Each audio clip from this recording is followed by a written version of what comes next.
காங்கிரஸ் எப்படி வந்து மூஞ்ச திருப்பிட்டு உட்காந்துட்டு இருந்தாங்களோ இன்றைக்கி அதே மாதிரி விடுதலை சிறுத்தைகள் கட்சியில் அந்த மாதிரி தான் இருக்கிறாங்க. காங்கிரஸ் மாதிரி எங்களுக்கு விஜய் இருக்காரு அப்படின்னு காட்டி கூட போகிற நிலைமைக்கு விசிகா பண்ணுமோ அப்படின்னு. ஆனால் திருமாவளவன் அப்படி பண்ண மாட்டாருன்றது தான் பிரதானமான ஒரு பார்வை. இங்கே முதல்வருக்கும் அங்கே திமுகவுக்கும் என்ன ஒரு பார்வைனா, என்ன தான் கொடுத்தாலும் இவர் அந்த பக்கம் போக மாட்டார், நம்மளை விட்டு போக மாட்டார் அப்படிங்கிற ஒரு கிட்டத்தட்ட பார்த்தா ஒரு எகத்தாளமான ஒரு பார்வை ஒன்று இருக்குது. முகப்புத்தகத்தில் ஒரு லைவில் திருமாவளவன் அவர்கள் இந்த விஷயத்தெல்லாம் சொல்கிறார். அவர் வீடியோ போட்டிருக்கிறார். வீடியோ கீழே கமெண்ட்ஸ் போய் பார்க்குறேன். அந்த கமெண்ட்ஸில் ஒருத்தர் போட்டிருக்காரு, இந்த அளவுக்கு இறங்கி போய் நம்ம திமுக கூட்டணியில் இருக்கணுமா தலைவா அப்படின்னு கேட்குறாரு. விசிகாவாக இருக்கட்டும், கம்யூனிஸ்டாக இருக்கட்டும், அவங்களாம் என்ன ஆனாலும் உங்களை விட்டு போக மாட்டோம்னு இருக்கிறவங்க. தாவகாலம் என்ன 2019 இருக்கிறாங்க. ஆமாம், கிட்டத்தட்ட உண்மையிலே நம்ம நிஜத்தில் பார்க்குற களப்போராளியில் அவர் ஒருத்தர். ஆமாம், சபாநாயகரை வச்சு நீங்கள் அவரை மட்டம் தட்டுறீங்க, பேச விடாமல் பண்ணுறீங்கன்னா அப்புறம் அவர் கோவம் வருமா வராதா? இன்று முதல் தமிழக வாழ்வுரிமை கட்சி திமுக தலைமையிலான கூட்டணியில் இருந்து விலகுவது என்பதை தைரியமாக அந்த முடிவு எடுத்திருக்கிறார். ஆமாம், திமுக இல்லைனா நாங்கள் இல்லைன்ற மாதிரி ஒரு பிம்பத்தை கிரியேட் பண்ணி வச்சிருக்காங்கல்ல, அது உடச்சிருக்கிறாரு. இதில் கூடுதல் பாயிண்ட்டை பார்க்கணும். யார் யார் எந்தெந்த அமைச்சர் என்ன ஊழல்கள் பண்ணாங்க அப்படிங்கிற மாதிரிலாம் என்கிட்ட அந்த ஆதாரங்களோட நான் நிரூபிப்பேன், என்னோட பதிவில் நான் போடுறேன், அதெல்லாம் பாருங்கன்னு சொல்கிறாருன்னா, அப்போ இந்த 5 ஆண்டு காலத்தில் எந்த அமைச்சர்கள் எந்த துறை செயலாளர்கள் யார் எங்கெங்க எந்தெந்த துறையில் தவறு செஞ்சிருக்காங்க எல்லா புள்ளிவர்களும் என் கையில் இருக்கு. அதிமுகவில் கிட்டத்தட்ட அவங்க வந்து 150+ தொகுதிகளில் நாங்கள் போட்டியணுன்ற ஒரு முடிவோட தான் கூட்டணி பேச்சுவார்த்தைலாம் நடந்துகிட்டு இருக்கு. டக்குன்னு தான் முடியுது, உண்மையிலே டக்குன்னு தான் முடியுது. பட் இந்த டக்கு எந்த அளவுக்கு கை கொடுக்குன்றது தான் நம்ம பெரிய பிரச்சனை. விஜய் திமுக வாக்கை பிரிச்சார்னா அது நேராக அதிமுக பாஜக கூட்டணி தான் சாதகமாக அமையும், அப்போ அவங்களோட கை தான் ஓங்கும் அப்படிங்கிற மாதிரியும் சொல்கிறாங்க. அதிகமாக பாஜக சீட்டு கேட்டிருந்தாங்க, 40 சீட் வரைக்கும் வேணும் அப்படிங்கிறத கேட்டிருந்தாங்க. இல்லை அது கொடுக்க முடியாது, 25 தான் முடியும் அப்படிங்கிறத அதிமுக சொல்லியிருந்ததாக தகவல் இருந்துச்சு. இப்போ அதெல்லாம் தாண்டி 27க்கு வந்திருக்கு. சரி, இதுக்கும் பிஜேபி ஓகே சொல்லியிருக்காங்கன்னா இதுக்கு பின்னாடி ஒரு கண்டிஷன் வச்சுருக்கிறாங்க. டிடி தினகரனுக்கு 11 தொகுதி இருக்குது. ஆமாம், வேட்பாளர் எத்தனை பேர் பண்ண நினைக்கிறீங்க? 11 பேரும் வேட்பாளர் முகம் தெரிஞ்ச வேட்பாளராக இருக்க முடியும், இறக்குவாங்களா? இதுக்கு டிடிவி சொன்ன ஒரு பதிலே நான் சொல்கிறேன், 100 தொகுதிகள் கொடுத்தாலும் எங்களுக்கு பத்தாதுன்றாரு. கட்சி அவ்வளோ கட்டமைப்பு கிடையாது, நம்ம தான் தெரியுமே.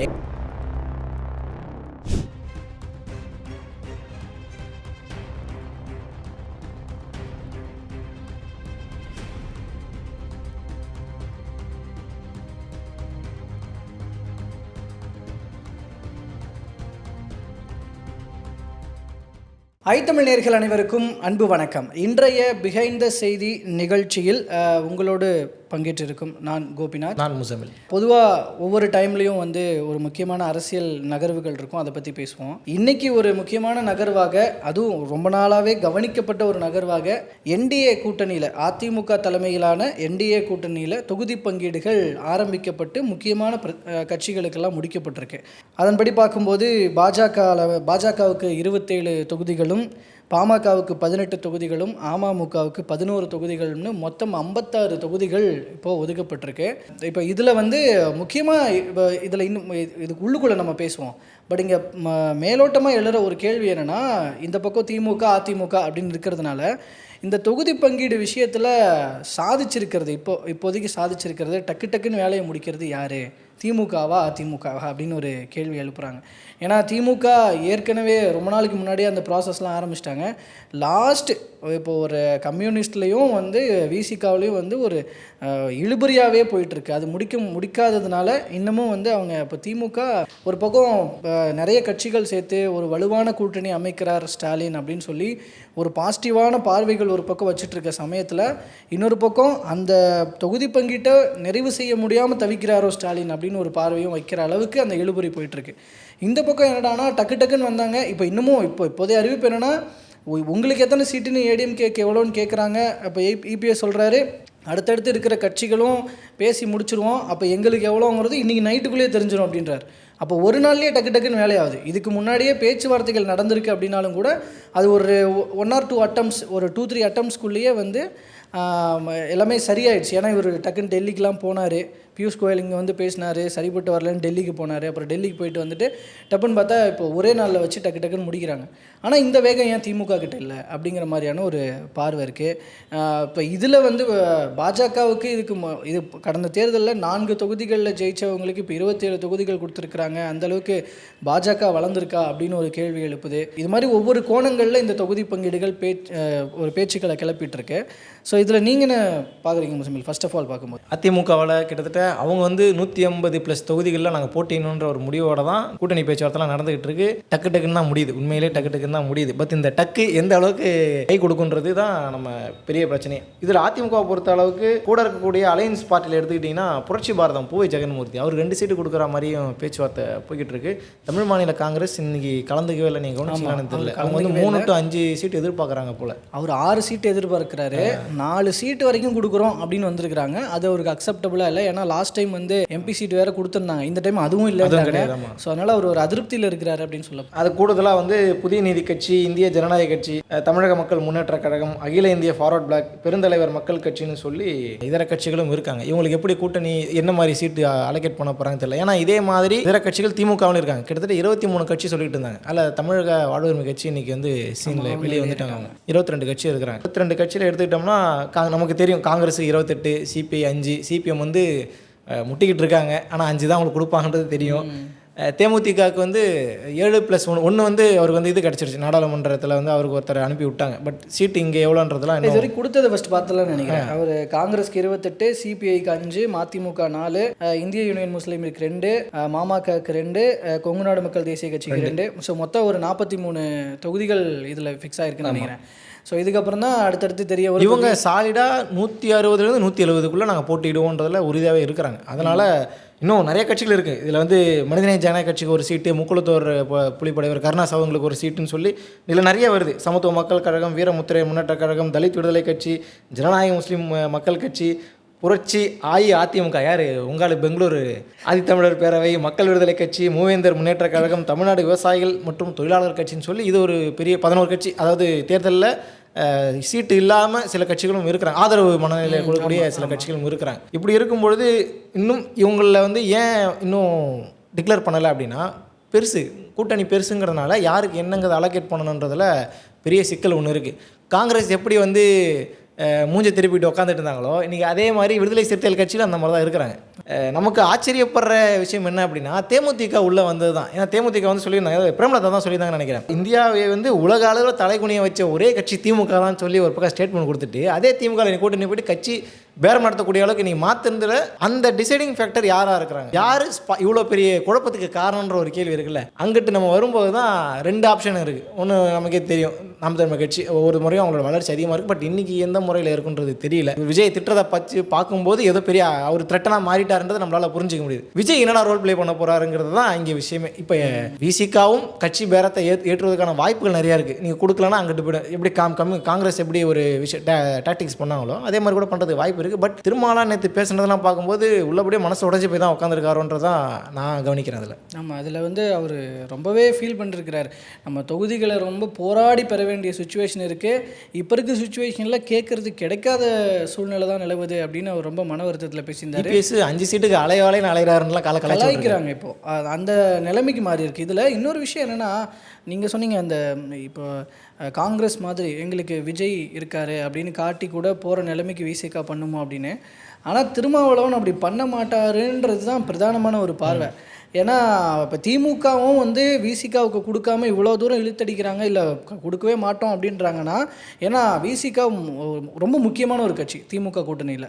இப்போ எப்படி காங்கிரஸ் இருக்கிறது ஒரு ஒரு சனாதனத்துக்கு எதிரான ஒரு பார்வையை திமுக மேலே கொடுக்குதோ, அதே போல் தான் இன்னொரு பக்கம் விசிகாவும். அண்டு பல முறை வந்து எந்த பேரமும் எவ்வளோ பேரங்கள் எவ்வளோ ஆஃபர்ஸ் கொடுக்கப்பட்டாலும் அந்த பக்கம் போகாத ஒரு தலைவராக திருமாவளவன் இருந்துட்டு இருக்காரு. இங்கே முதல்வருக்கும் அங்கே திமுகவுக்கும் என்ன ஒரு பார்வைனா, என்ன தான் கொடுத்தாலும் இவர் அந்த பக்கம் போக மாட்டார், நம்மளை விட்டு போக மாட்டார் அப்படிங்கிற ஒரு கிட்டத்தட்ட பார்த்தா ஒரு எகத்தாளமான ஒரு பார்வை ஒன்று இருக்குது. அதனால தான் திமுக விசிகாவை இப்படி ஹேண்டில் பண்ணுதுன்ற ஒரு விஷயமும் இருக்குது. அப்போது இதெல்லாம் மீறி அவங்க விஜயை காட்டி போவாங்க, காட்டி சீட்டு வாங்குவாங்களா அப்படின்றது தெரியல. பட் ஆனால் அப்படி பண்ண மாட்டாருன்னு நினைக்கிறேன். ஆனால் எங்களுக்கான பிரதிநிதித்துவம் வேணும் அப்படின்னு ஃபைட் பண்ணுவாங்க. இதில் விசிகாவை பொறுத்து பார்க்கும்போது இன்னொரு தகவலாம் என்ன வருதுன்னா, இது ஏற்கனவே பேசப்பட்டது, லாஸ்ட் ஆப்ஷனாக இதை வைப்பாங்க அப்படின்னு. என்ன அது ஆக்சுவலி காங்கிரஸ்க்கு சொல்லப்பட்டது. ஆனால் இங்கே விசிகா காங்கிரஸ் கூட அது பாசிபிலிட்டிஸ் இருக்கான்னு கேட்டால் இல்லை. ஆனால் விசிகாவுக்கு பாசிபிலிட்டிஸ் இருக்குது. என்னென்னா, நீங்கள் கடைசி வரைக்கும் இந்த மாதிரி முரண்டு பிடிச்சிங்க, இல்லை இது காரணமாக வச்சு வெளியே போக ட்ரை பண்ணுறீங்க அப்படின்னா கட்சியை உடைக்கிறதுக்கான வேலையில் திமுக ஈடுபடும் அப்படிங்கிறது. ஆக்சுவலாக அது காங்கிரஸுக்கு சொன்னாங்க. முன்னாடி தொடர்ச்சியாக பேசிட்டு அது காங்கிரஸுக்கு சொன்னாங்க. ஆனால் காங்கிரஸ் கூட அது பாசிபிள் வன்னியரசை மனசில் வச்சிருப்பாங்கன்னு நினைக்கிறேன். வன்னியரசு,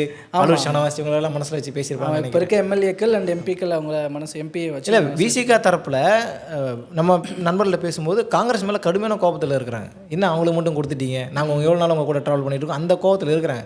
ஆனால் நம்ம காங்கிரஸ் பக்கமும் நின்று யோசிக்கணும். 139 வருஷம் பாரம்பரிய கட்சி இது. இன்னும் ஒரு 150 வருஷத்தை கொண்டாட போகிறேன் கொஞ்சம் நாளில், கொஞ்சம் வருஷத்தில். 63 சீட்டில் இருந்தாங்க, 41 ஆச்சு, 25 ஆச்சு 2021.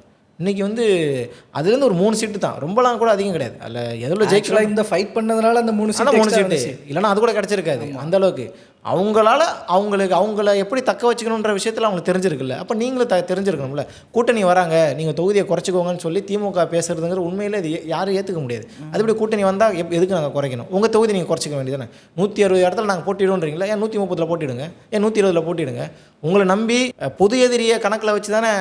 ஆக்சுவலாக பாஜகவுக்கு இங்கே ரோல் பிளேவே கிடையாது. ஃபர்ஸ்ட் ஆஃப் ஆலுங்க பாஜகவை படம் காமிச்சு தான் இங்கே எல்லாருமே ஓட்டிக்கிட்டு இருக்காங்க படத்தை. பட் இப்படி ஒரு பொது எதிரியை மையப்படுத்தி உங்கள்கிட்ட இவ்வளோ பேர் வராங்க அப்படின்னா அவங்களுக்கான உரிய பிரதிநிதித்துவம் கொடுக்க வேண்டியது யாரோட பொறுப்பு? திமுக பொறுப்பு தானே. அது பண்ணையாத்தனமாக எங்கே மாறுதுன்னா, நான் கொடுக்குறது தான் நிற்கணும், நான் சொல்கிறதுக்கு தான் நிற்கணும், நீங்கள் உதயச்சந்திரன் தான் நிற்கணும் அப்படின்னா அப்போ எதுக்கு நான் உங்க கூட நிற்கணும்? நான் தனியாக நின்று போயிடுறேன், நான் தோக்குறதுன்னு முடிவு பண்ணால் தனியாக தோத்துட்டு போயிடுற மாதிரி ஒரு மனநிலை வருது இல்லை.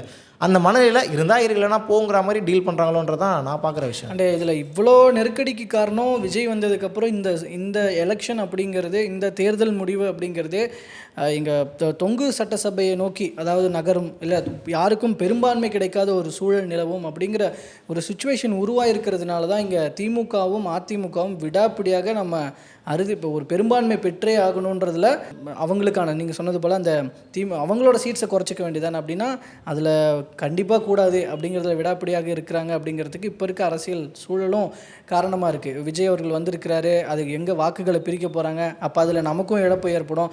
அந்த இழப்பெல்லாம் ஓவர் கம் பண்ணி நம்ம பெரும்பான்மையாக நம்ம ஜெயிச்சாகணும். இல்லாட்டி நம்ம கடைசியில் நம்ம கூட இருக்கவங்கள பிச்சுக்கிட்டு போயிட்டாங்கன்னா என்ன பண்ணுறது? இந்த மாதிரி நிறைய பிரச்சனைகள் இருக்கிறதுனால அவங்க இது பண்ணுறாங்க. பட் அதே நேரம் நீங்கள் சொன்னது மாதிரி நீங்கள் இதில் எஸ்பெஷலி பார்த்தா கூடவே பயணிச்சிருக்கிறாங்கள, உங்கள் கூட தோளோடு தோள் நின்றுருக்கிறாங்கள, உங்களோட கொள்கையோடும் கூட நின்று கொள்கை ரீதியாகவும் வலுப்படுத்தி அரசியல் கூட்டணி ரீதியாகவும் வலுப்படுத்தி இருக்கிறவங்களுக்கு கண்டிப்பாக அவங்களுக்கான பிரதிநிதித்துவத்தை கொடுத்துருக்கணும்ல. கிட்டத்தட்ட அது பார்க்கும்போது தோழமை பாராட்டல் தான் அது. இப்போ விசிகாவாக இருக்கட்டும், கம்யூனிஸ்டாக இருக்கட்டும், அவங்களாம் என்ன ஆனாலும் உங்களை விட்டு போக மாட்டோம்னு இருக்கிறவங்க. தாவாக்காலாம் என்ன 2019 இருக்கிறாங்க. ஆமாம், அவர்லாம் இன்னும் கிட்டத்தட்ட உண்மையிலே நம்ம நிஜத்தில் பார்க்குற களப்போராளியில் அவர் ஒருத்தர். ஆமாம், பல விஷயங்களை போகிறார். நம்ம இந்த டோல்கேட்லாம் அவர் பேர் தான் ஞாபகத்துக்கு வரும். சட்டசபையிலேயே வச்சு அவர் தொகுதிக்கான விஷயம்லாம் கேட்க தெரிஞ்சு அதுதான் பாதிப்பு ஏற்படுத்தி சபாநாயகரை வச்சு நீங்கள் அவரை மட்டம் தட்டுறீங்க, பேச விடாமல் பண்ணுறீங்கன்னா அப்புறம் அவருக்கு கோவம் வருமா வராதா? இப்போ அதில் கூட அவர் கட்சிக்கான இதையும் தாண்டி அவருடைய தொகுதிக்குமே நிறைய விஷயங்கள் போய் சேரலன்றதுல அவருக்கு ஒரு அதிருப்தி இருக்குது. அது கிட்டத்தட்ட எல்லாம் உள்ளுக்குள்ளே சிறுக சேர்ந்து கடைசியில் ஒரு இடத்துல பெருசாக வெடிக்குன்ற மாதிரி தான். என்னை கேட்டால் ரொம்ப தைரியமாக அந்த முடிவு எடுத்துருக்காரு. ஆமாம், திமுக இல்லைனா நாங்கள் இல்லைன்ற மாதிரி ஒரு பிம்பத்தை கிரியேட் பண்ணி வச்சுருக்காங்கல்ல, அது உடச்சிருக்கிறாரு. இதில் கூடுதல் பாயிண்ட்டை பார்க்கணும், யார் எந்தெந்த அமைச்சர் என்ன ஊழல்கள் பண்ணாங்க அப்படிங்கிற மாதிரிலாம் என்கிட்ட அந்த ஆதாரங்களோடு நான் நிரூபிப்பேன், என்னோட பதிவில் நான் போடுறேன், அதெல்லாம் பாருங்கன்னு சொல்கிறாருன்னா அப்போ எந்த அளவுக்கு உள்ளே நீங்கள் டீல் பண்ணியிருப்பீங்க? இப்போ அதெல்லாம் பார்க்க வேண்டியிருக்கு. ஸோ இது ஒரு புறம் இருக்குது. இப்போ நம்ம திமுக கூட்டணியில் இப்போ பேசும்போது அதில் எஸ்பெஷலி இதில் கம்யூனிஸ்ட் இதை பற்றி நான் ஆக்சுவலி படித்தேன், அது உண்மையானு தெரில. பட் ஆனால் இந்த தகவலும் இருக்குது. கம்யூனிஸ்ட் இதில் சீட்டுகளுக்காக விடாப்பிடியாக இருக்கிறாங்க அப்படிங்கிறதுல கூடுதலாக ஒரு பாயிண்ட் இருக்குது. என்னென்னா அந்த சீட்டுகளோட எண்ணிக்கையும் தாண்டி பெரம்பூர் தொகுதியில் நிற்கணும்னு கம்யூனிஸ்ட்டுகள் விரும்புகிறாங்க. ஏன்னா பெரம்பூர் அப்படிங்கிறது தொழிலாளர்கள் அதிகம் இருக்கிற பகுதி, வட சென்னையை சேர்ந்த. அந்த செய்தி பார்த்தீங்களா?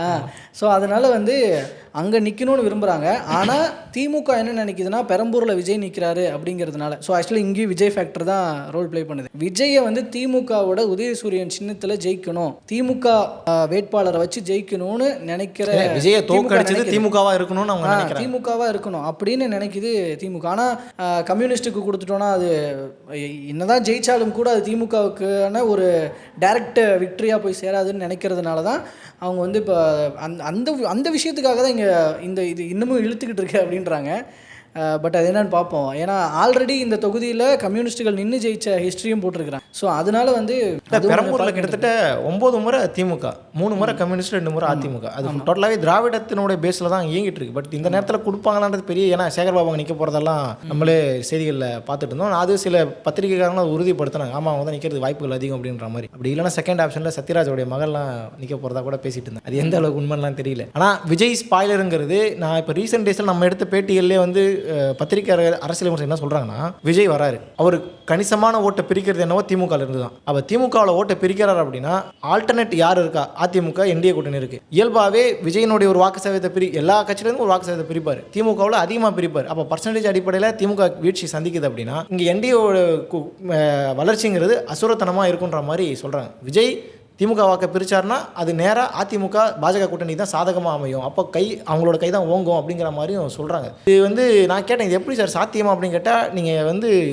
எப்போ இது மாறும் அப்படின்னா அவருடைய ஃபீல்டில் என்ன போய் பிரச்சாரம் பண்ணுறாரு, அவருடைய மேனிஃபெஸ்டோ என்னவாக இருக்குது, திமுகவுடைய தோல்விகளெல்லாம் எப்படி ஒரு மக்கள்கிட்ட கொண்டு போய் சேர்க்குறாருங்கிறதெல்லாம் பொறுத்து பர்சன்டேஜ் மாறுமே தவிர ஓங்க போகிறது என்னவோ என்டிஏ கூட்டணியோடைய கைதாங்கிற மாதிரி அவங்க குறிப்பிட்டு சொல்கிறாங்க. அதை இதுவும் இருக்குது. ஓகே, இதில் அதிமுக கூட்டணியில் இப்போ தொகுதி பங்கீடுகள் நடந்திருக்கு. இந்த விஷயத்துலையும் கூட ஆக்சுவலாக வந்து அதிகமாக பாஜக சீட்டு கேட்டிருந்தாங்க, 40 சீட் வரைக்கும் வேணும் அப்படிங்கிறத கேட்டிருந்தாங்க.